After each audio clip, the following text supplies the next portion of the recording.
weltare ɓiɓɓe fulɓe andu diine maɗa fedde heblo sukaɓe afrique weltare tv takkusana yoni to mbañ to winding to feeral to mbaye to dabbe to dabban kon takkusan juula ha to galle ceerno amadou isaga keɓe to motto ha to galle imam ceerno abou ndongo to garlode ko taari ɗum kala ene jiiya e gardiɗi kabaruji men to leydi mauritanie toon to chami ne tawi nder dahlitade Nouadhibou teskama jiiɗe hanki o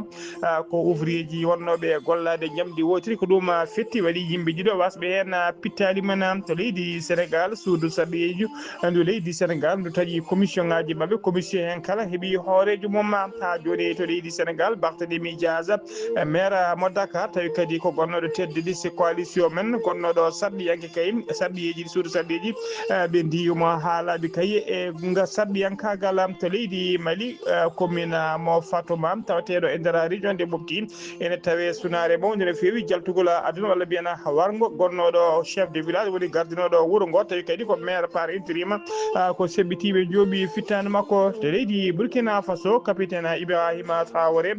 gardiɗo transition leydi ndi o waɗi limogé hoorejo jagorde makko ko noon o liwi dendagal gouvernement o kala kabaruji men jolam jaɓiri ma jaaha to leydi Palestine to leydi Syrie to leydi France ha to Corée du Sud bisimilla moon ketti hotodirte joni piren pacceren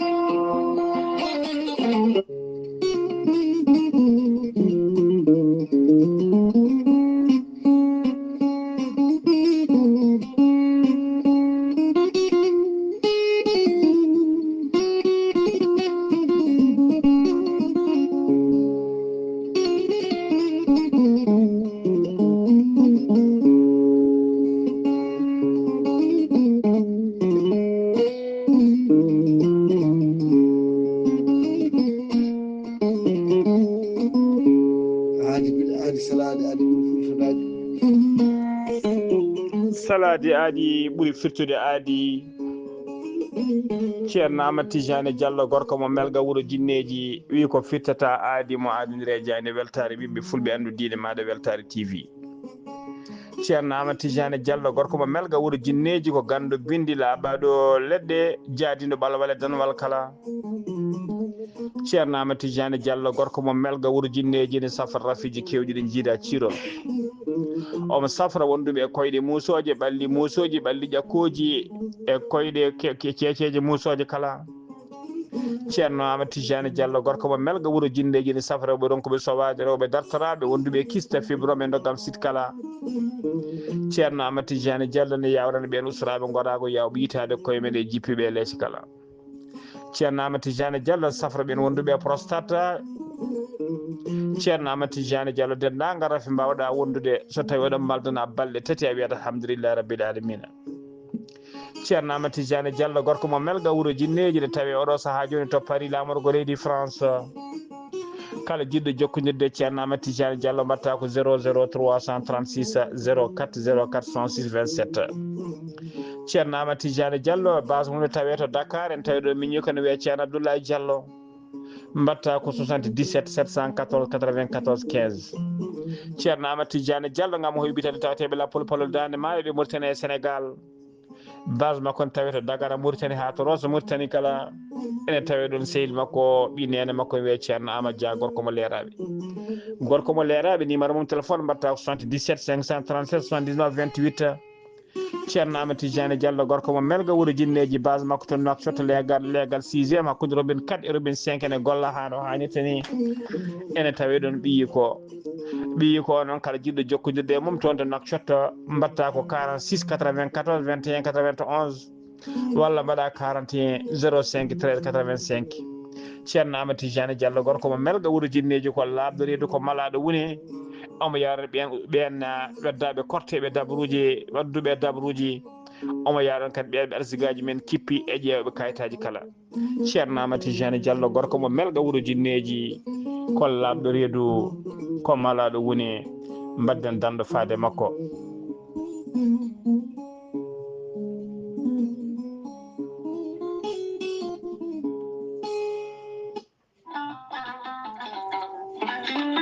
kawis e lekki gorelte ko haako moƴƴo iwru ko tokkordinnoro gorelte ko kawis wonande ɓen jogiiɓe yoga e ñabbuji kolliti jiitima hen koye mumena gorelte ko haako sa itti ko jamireɗa a waɗi ndiyam ngulɗam aɗa yara aɗa yiito cellal ɓandu maɗa gorelte ko haako iwata ko tokkordinnoro ari ko wallude e safrude ha moni kala yiito hen hoore muɗuma gorelte an joguiɗo AVC cardiaque ƴiƴam dogata e ɗaɗi mum ɓandu jaaɗoru ɓandu wuloru neɗɗo joguiɗo sukara cholesterol ha tenti kadi e on neɗɗo mo nangata taare kala gorelte ko kawis ɓolo tan woni e muɗuma sa jokkodiri e muma ma yiito hoore maɗa ha mbiya alhamdulillah sa yiɗi jokkodirde e siita gorelte beele mbawa janggande hoorema ko jangta e gorelte kala jahata koto Google tappa www.gorelte.com ma janggan hoorema kala an puƴiɗo donkuɗo yaade juma e jama jokkoyde enɗam gam ɓandu musoru jokkodire gorelte sa yiɗi jokkodirde e tonggode gorelte woto woɗɗu joni joni so tawi gonɗa koto leydi Côte d'Ivoire jokkodirta koye Hamidou Ba 00 225 01 53 11 51 54 so tawi noon gonɗa koto Kidira e kotari ɗum kala jokkodirta koye galle ceerno Habous Diallo 77 554 75 54 so tawi noon gonɗa koto Dagana jokkodirta koye Mamadou Nasirou 77 942 11 12 so tawi noon gonɗa koto Diourbel jokkodirta koye Bulli Guisse walla mbiya Abdoullahi Guisse 78 690 03 37 so tawi noon a gonɗa koto juude Guriki jokkodirta koye Gueddasi 77 267 16 66 so tawi noon gonɗa koto leydi France jokkodirta koye Harouna Gaïda 06 50 99 64 43 musidɓe tedduɓe gorelte e jeese men dañen hen jama kettode kaburuji mon e demgal pulaar Afrique, Asie, Europe, Amérique, Moyen-Orient, Océanie. Jam ñalle mon musidɓe tedduɓe eɗen goni e hoore bira jeeɗiɗi lewru bowte hitande ujunnaji ɗiɗi e nogas e nayyi kabaruji mon e ɗemgal pular e sawte he ko musidɗo mon sehil mon haali Abouba to karallagal ha mbawon yiide hen to banggue nate ɓosoje ko miñi men sehil men Saydou Abouba to leydi Mauritanie puɗɗoɗen ceerno Boubacar Gaye gardiɗo dental kay bitegal Ansordine tawteɗo to PK 7 Nouakchott ene habra ene siftini dendagal julɓe dendagal bandiraɓe Mauritanie naɓe Sénégal naɓe Mali naɓe e dendagal bandiraɓe to mbawi wonde kala wonde kay aset hande o so arti woni ñande aset 14 lewru bowte décembre gonɗen ɗum omo yuɓɓina ɓe kewi yuɓɓinde no ɓe kewi wadde ni kay tawi ko takkusan ceerno Hamdou Rabbi Diathia ɓe jubbinta e nder Nouakchott hitande hikka nde ɗon waɗata 3e édition ko ɗum ɗon yuɓɓine e nder Nouakchott dendagal almudagal dendagal Nouakchott naɓe kala mbiyo ashhadu an la ilaha illallah wa ashhadu Mouhamadou Rasulullah dendagal bandiraɓe jeeyaɓe fedde nde ɓe jeeya kala ene bisma tigui e oɗon kikiɗe tawa ko kikiɗe alliyankagal ko kikiɗe malal kadi ko kikiɗe ɓuural e nder on takkusan ceerno Hamdou Rabbi noon ma silkeje Qur'ana mbaɗe hen ma duwawuji mbaɗe hen kadi ma conférence uji taw ko fate jokkere en ɗam e gueɗe kewɗe ma mbaw yewtede hen hano hannirta ni ha joni habaruji men temgal pular to leydi Mauritanie ha joni keddoɗen Mohamed Cheikh El Ghazouani hoorejo guendi Mauritanie kanko kadi woni hoorejo fedde union africaine caggal kay nde ummi toon to leydi Espagne nde o gayni toon e batu ngo jodino tigi e gardiɗo leydi Espagne o yaɓani ko toon to Abu Dhabi kañum woni lamorgo Émirats Arabes Unis ko aljuma hanki subaka o yetti toon tawi koye bismango sehil makko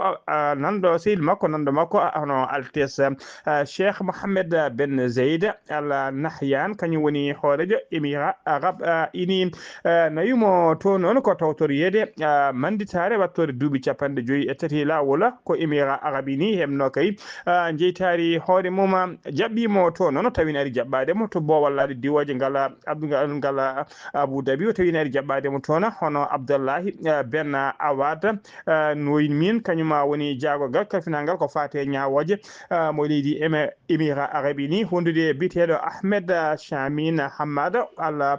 Muhayri on ko woni ambassadeur joɗiniɗo Émirats Arabes Unis toon e nder leydi Mauritanie wondude Mohamed Ahmed Salem Wul Mohamed Bara on ko kañum woni ambassadeur joɗiniɗo leydi Mauritanie toon to Abu Dhabi Mohamed Cheikh Al Ghazouani hoorejo genni ndi o yahani goto omo yaade seti timmude no fewi e nder hen noon tawe hen nani Wula Chouroga kañum woni ministre chargé du cabinet du président de la République wondude biteɗo Isid Bi Wula Mohamed Mahmoud on ko conseiller à la présidence de la République wondude Ahmed Wula Ba on ko conseiller à la présidence de la République wondude Hassan Wula Ahmed on ko directeur général du protocole d'État ha joni ko leydi Mauritanie keɗen rak woni parti radical pour action globale ko landa dawrugol ko landa lunda wiite noon gardiɗo landa ka noon hono biteɗo Oumar Wula Yaali o meɗino wonde ministre e nder leydi Mauritanie o yuɓɓinino ñande alkamisa ɓennuɗo ɗo hennen o joyi lewru bowto hitande ujunnaji ɗiɗi e no gasinayi o yuɓɓinino conférence makko de presse hollirde e nder conférence de presse no holliri nder hen wonde kay kene ɓuura ujunere taw ko ancien militaire tawi kadi ko ɓe ɓuuri hen hewde ko yaaɓe retraite ma wi nadde tigi tawtude landa ka tawtoyi landa ka ɓe tawtoyi noon Biran Da Abeydi ɓe kolliri noon Biran kay Da Abeydi yiyande mum jogui nde kay yiyande mum jogui kay woni ko ɗum tigi woni lawol tawi kay ko sodorde moƴƴere ko fate changement so tawi kay waylo ene ɗamini wadde nder leydi he kamɓe guite mabɓe hakkille mabɓe kay Allah yittara mabɓe fawi koye Biran Da Wula Abeydi Biran Da Abeydi noon ɗum woni koɓe kaali wonde e la voie du changement pour une Mauritanie nouvelle wona min noon haaliɗo konngudi ko konngol biteɗo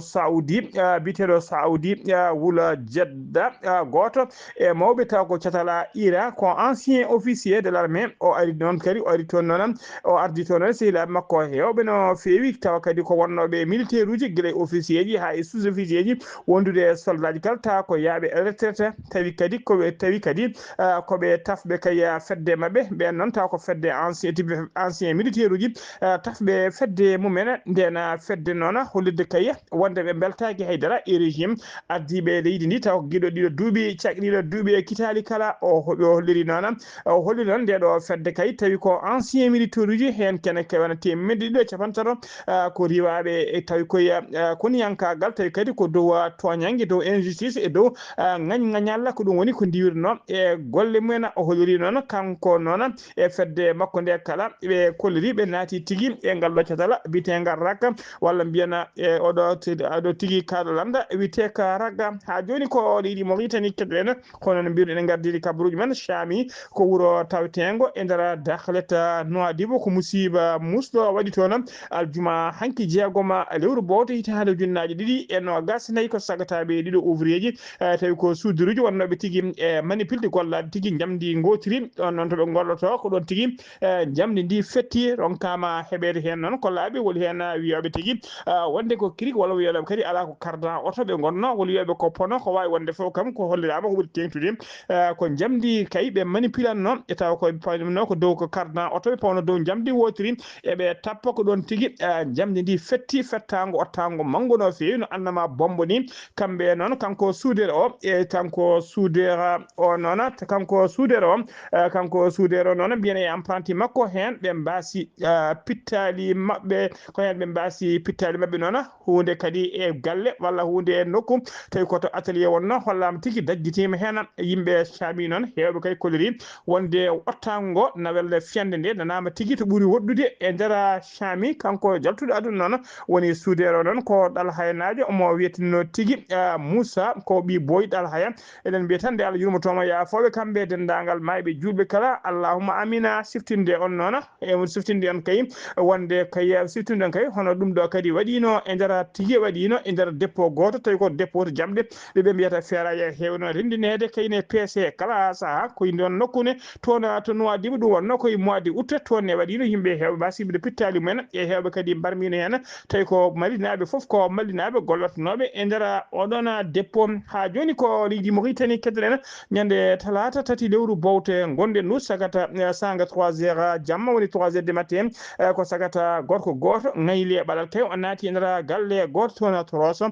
o yinno noon ko yande wadde violé suka debbo goto o sippire suka debbo o noon ko juuti tawi kadi kanko sagata o mo jogui tilaɓe makko ko ɗon noon o barmini suka debbo barmande ɗiɗi ɗo caggal ɗum kadi o barmini yummuma suka debbo wondude e bannum gorko tawtornaɓe kamɓe foof gonɗo noon e galle goto kamɓe ɗon noon ko ɗon tigui kanko violére o heeɓi fartan kay ngaylade e ɓalal e dogde kamɓe tata noon barminaɓe foof ɓe mbaltoyno ko hôpital ɗum wonno ko ñande talata tati lewru novembre lewru décembre gonɗi ɗo ñande alarba wiyeti mum subaka alarba nde kabaru o yalti noon rosnaɓe hewɓe kay jalti e boni mbaɗi seppo men taw ko seppo jaam yami o hollirde mette mumen hollirde mette mumen kay e ko ɗiɗo viol aji batteɗi e rewɓe kadi e agression ngaji batteɗi e rewɓe ɓe erima laamu ngu kadi nde dartono doole mum ponno gam ɓeydude nden ka e kisala wuuro Rosgo kamɓe police o noon ɓe koliri tigui wonde walla mbiyen oɗon tana noon wonno tigui koto ɗum noon wonno tigui koto leegal bitegal météo Diourbel kanko baɗɗo ngallo baɗal noon gila ɗum waɗi noon police o koy darde mum darino ko fate losgoji ɓe koliri noon police holliri noon wonde teɓima oɗon sagata o teɓama oɗo saaha joni omo tawe tigui e juuɗe daddiɓe ha joni habaruji men ɗemgal Pulaar to leydi Mauritanie so ɗum mimata Rosso leydi Mauritanie koto leydi Sénégal paaɗen hono biteɗo Habibou Timbo ko maire commune mo Semme noon ene ko wuuro tawtengo e nder région de Matam kanko noon o wiyama teɓam o taw wiyama teɓa mo tawi e juuɗe justice mo leydi Sénégal o nanguira noon koye on nanguida koye debbo goto biyeteɗo Aissatou Gaïde noon ko kamɓe ɗiɗo nanguida ɓe nanguira noon ko tumede kay escroquerie e ñamde kay haalis janan tawi noon ko haalisa ndonu ɗum noon ɓe ko ɗum woni koɓe tuma ko kanko noon halfinno ko fati gestion ko fati e ngaaluji ha tenti noon e immeuble goto tawi kadi ko joom ngaalu biyeteneɗo Demba Boubou halfinnomo kamɓe noon koɓe tuma kay eɓe dirki ko walla ɓe dirtini ko ene qime ha 3 millions taw ko France CFA ko police mo piki noon kañumen nanguiɓe tawi kadi ko ɓesgu biyetenoɗo Boubou biyetenoɗo Demba Boubou kañuma portiɓe plainte ko waɗama noon waɗnoma déféré noon yesso procureur de la république près du tribunal de grandes instances de hors classe mo Pikine Guédiawaye ko altine ɓawo janggo foti ruttade eɓe poti ruttade yesso tawi yesso ñawoɓe Demba Boubou noon halfinnomo ko gestion mbiɗen ngaalu mum ha tengti e villa mawɗo mo joguino toon to Anne Maris ko maire o noon Cimbo kañum tigui halfinno ko fati kay e location ko fati e ɗenon gueɗe kala nden noon o yalti aduna famille makko noon yeehi to Cimbo tigui namdade kanko maire o namdade kay ngaaluji mumen ko babiram bammumen ɗaccuno ko fati e lois galle o ko no hollimi noon ɓe kolir tigui ɓe jawi ɗum rewani lawol noɓe calculirni ɓe calculi kene manqui fodde 3 millions ko ɗon noon koye gan sanga noon ɓe jeehi to police Pikine portoyde toon plainte e oɗo saaha joni noon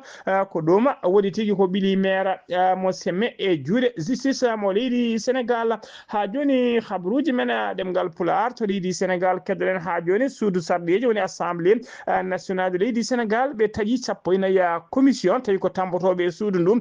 commission hen kala kadi ɓe mbawi suɓade kay gardiɗo oɗon commission ɗiɗon 14 commission ko ni ɗi lelori commission des finances et du contrôle budgétaire ardina ɗum ko biteɗo Chérif Ahmed Dicko so tawi noon ko rapporteur général ko biteɗo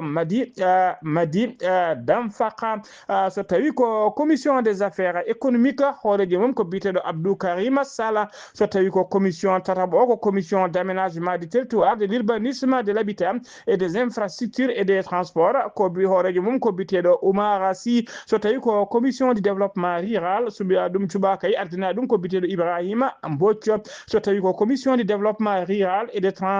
transition écologique de développement durable et de transition écologique hoorejo catalngal on commission ko biteɗo Ami Ndiaye so tawi ko commission de l'énergie des ressources minérales hoorejo mum ko biteɗo Babacar Ndiaye so tawi ko commission bateau jeeɗi ko commission des lois de décentralisation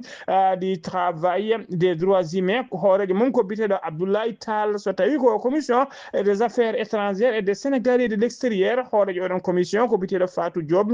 Cissé so tawi ko commission bateau jeenayi o ko commission de défense et de la sécurité ardina ɗum ko biteɗo Iba Gueye so tawi ko commission kalfinaɗo ko fate jangde éducation ko fate jeunesse sukako e sport wondude e loisir e belamma ko ardina ɗum ko bite hoorejo mum ko biteɗo El Hadji Gueye so tawi ko commission de la culture ko fate pine et de la communication wondude e communication halfina ɗum ko biteɗo Alioune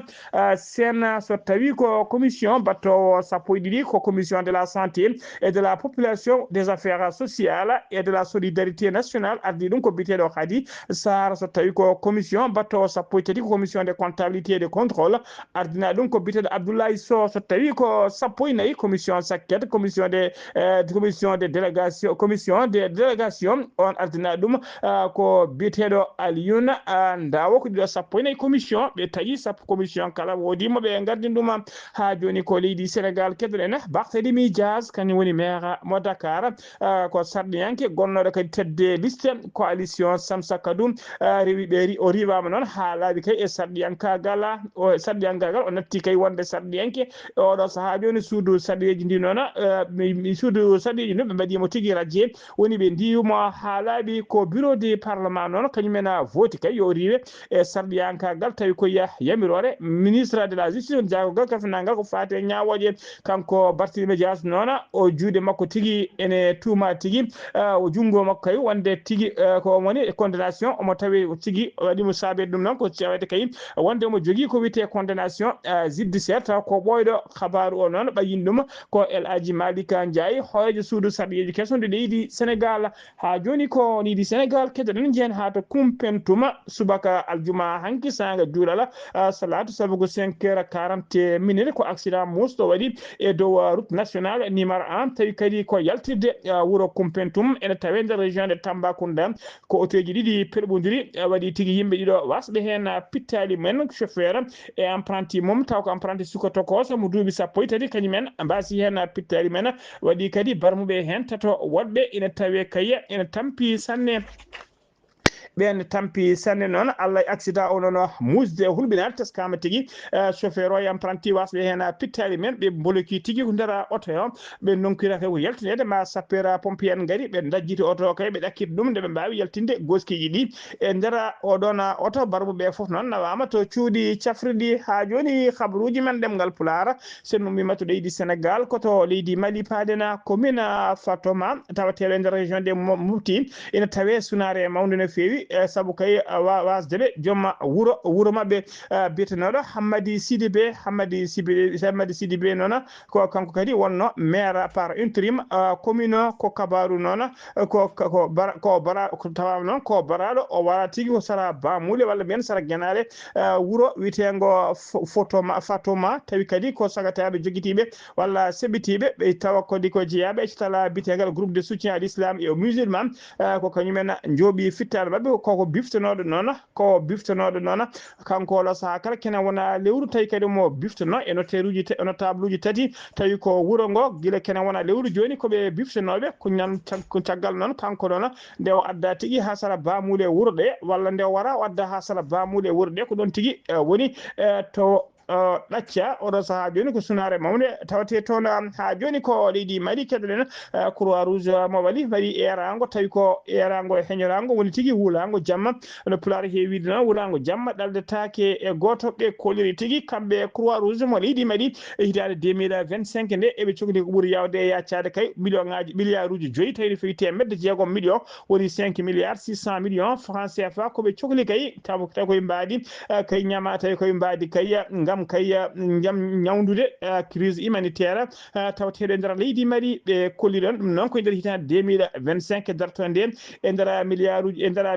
5 pawɗi temedde jeegom million ɓe kolliri noon e nder jonte tati ɓe mbawi hebde kay temedde jeetati million ɗum woni koɓe puɗɗi rendinde tawi kadi koye ɓeena ɓe mbaɗi erago ɗon ko heddi ko noon yakare mabɓe ɗama moye mabɓe kala woni koye ɓeena wiyeteɓe bailleur et donateur uji taw ko leyɗele dowluɗe kay nde ballataɓe ɓe mbawa hebde ɗeɗon koppereje ɗeɗon halisaji noon ɗeɗon koppereje noon soɓe keeɓi ɗum ko gam yidde fabade kay kene wona temedde ɗiɗi ujunere neɗɗo wonɓe e nder leydi Mali ko ɓuuri hen hewde kay ko dogɓe e galleji men taw ko guerre o riddi ɗumen yoga e mabɓe kadi teskama tawi kadi itti ɗumen e galleji men koko fate yoolari inondation ɗum noon ɓe mbawi soɓe cohli kay ko famdi kala ɗeɗon koppereje gam fabade ɗiɗon ɓesguji e nder hitande 2025 e dartonde ha joni habaruji men ɗemgal Pulaar to leydi Mali ha joni gendarmerie ɓe hinde BMI woni brigade mobile d' intervention de Bamako e gardugol lieutenant colonel Jean ɓurɗo lollide noon Zakaria Koulibaly o waɗi tigui teɓande ɓe mbaɗi teɓande mawde no fewi tawi ko drogue kewɗo ɓe teeɓi kene qime kay ha capanɗe jeetati e jeegom kilo taw ko drogue mo yinde cannabis jaru mum noon ko million ngaji kewɗi ɗum woni koɓe teeɓi ardiɓe douane noon e yimɓe laamu hewɓe kay mbaɗiɓe félicité ko kolliri weltari mumen e ndeɗo teɓande ha joni habaruji men ɗemgal Pulaar to leydi Burkina Faso capitaine Ibrahima Traoré kañum woni hoore transition mo leydi Burkina Faso o waɗi limogé woni o riwi ha laaɓi gonnoɗo hoore jagoɗɗe makko hono biyeteɗo Joachim Kelen e garde e jagoɗɗe mum kala mbaɗama limogé ɗum ko aljuma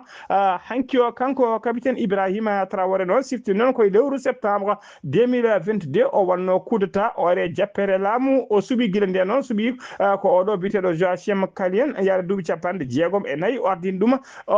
ɗum jagoɗɗe ɗe ɗum wonno ko guila e lewru octobre 2022 ñande nogas jeegom octobre 2022 ko nden noon o suuɓino gouvernement kay taw ko gouvernement de transition on gouvernement noon ko nogas e tati ministre wonno ɗin nogas tati ministre noon hen tato ko militaire uji ko on gouvernement tigui woni mo liɓi oɗo saaha joni ha mimɓe leydi ɓoyata o suuɓo hoore jagoɗɗe e gonne ɓawa suuɓade gouvernement ɓe foti gollodade habaruji men kedde Afrique ponnoɗen jaɓɓade ko musidɗo men seydi men Alassane Oumar Mbodji kono oɗo saaha joni omo tawe e durmoji tawateɗi e nder diwan o e nder windere nde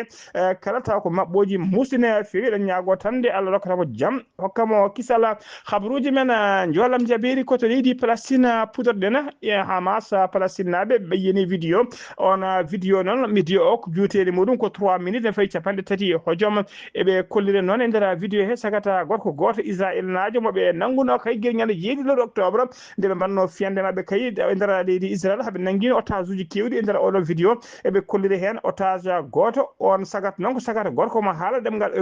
hébreu noon woni ɗemgal ngal Israël naɓe kalata omo ero laamu Israël nde fabotomo ko ɓuuri yawde e yaccade ha joni ko ruuji men ɗemgal Pulaar to leydi Syrie paɗen aseda hande jeeɗiɗi lewru bowte joɗima batu taw koto to Qatar noon nguna batu noon mujibu mum kay ko gonka ko haalde ko fate gonka leydi Syrie e oɗo saaha joni ene tawe tigui leydi Syrie noon ene tawtora batu ngu noon ministére uji ɗeɗo leyɗe tati woni ministre des affaires étrangères mo leydi Russie wondude ministre mo affaires étrangères mo leydi Turquie wondude e ministre mo affaires étrangères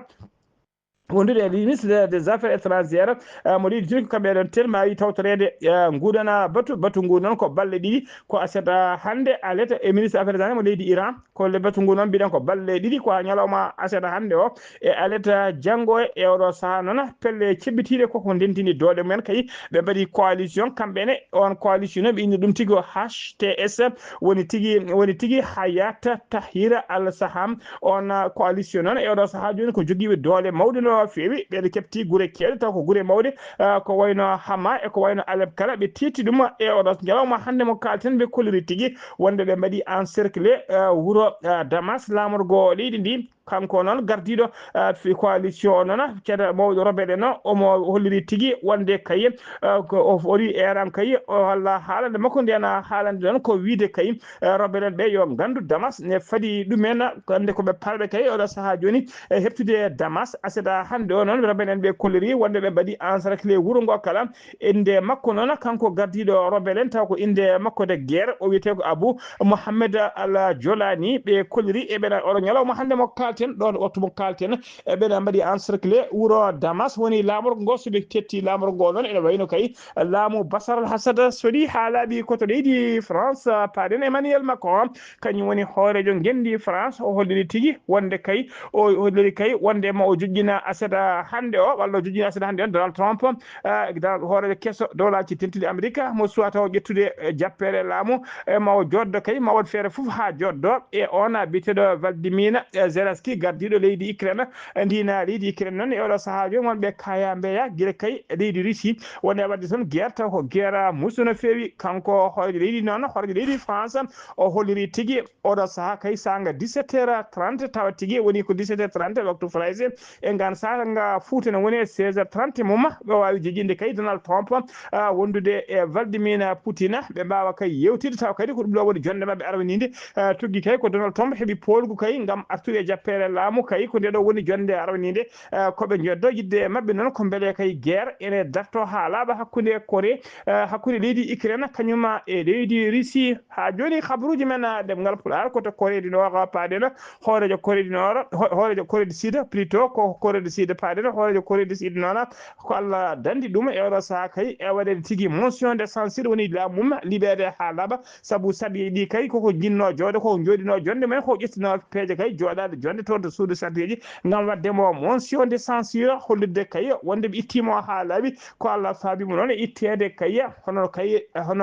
hoore jagoɗo leydi France waɗano ni ko ɗum woni koɓe jinno waddemo kanko hoorejo Corée du Sud noon o ɗaɓɓi yafuya kay no ardino leydi ni ha saabi mette kay yoga e yimɓe ha guiɗi ittudemo kono noon o holliri ma wawdarade golle makko paydinde feewi gam heɓitade leydi ndi musidɓe tedduɓe gasi ha laaɓi ceero ko ɗum ɗo wonno komin tongal noon habaruji mon e ɗemgal Pulaar e sawta he ko musidɗo moon seydi mon Haadi Abouba to karallagal ha mbawan yiide hen to banggue nate ɓosojo komin yimen seydi men Saydou Abouba kettimalaki jaam yo jaam Allah jogomi jogo on